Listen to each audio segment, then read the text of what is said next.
La compile des bourrés du week-end sur Skyrock. Avec le pro des bruits du week-end, Rémi, on va aller faire un tour pour démarrer à Bourg-en-Bresse dans le 01. Numéro 3. Ouais, c'était ce week-end vers 3h30 du mat, une automobiliste totalement arrachée s'est amusée à effectuer plusieurs fois le tour du commissariat.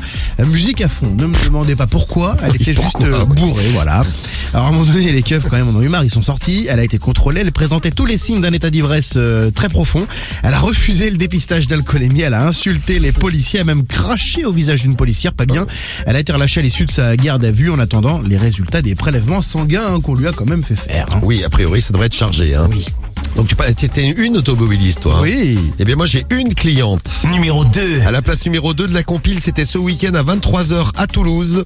Une cliente qui arrive au Burger King, elle avait très faim. Bon, elle passe sa commande difficilement parce qu'elle était un peu fatiguée, on va dire. Ouais.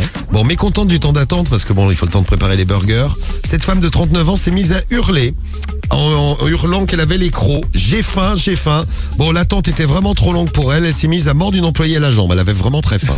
Elle a voulu bouffer la jambe d'une employée. Il y avait sa fille de 8 ans qui a assisté à la scène, la pauvre.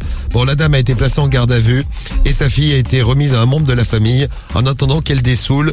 Garde à vue et cellule de dégrisement. Voilà, on ne sait pas si elle a eu le temps de bouffer. Ouais, je crois pas. C'est pas sûr. Et place numéro 1. Numéro 1.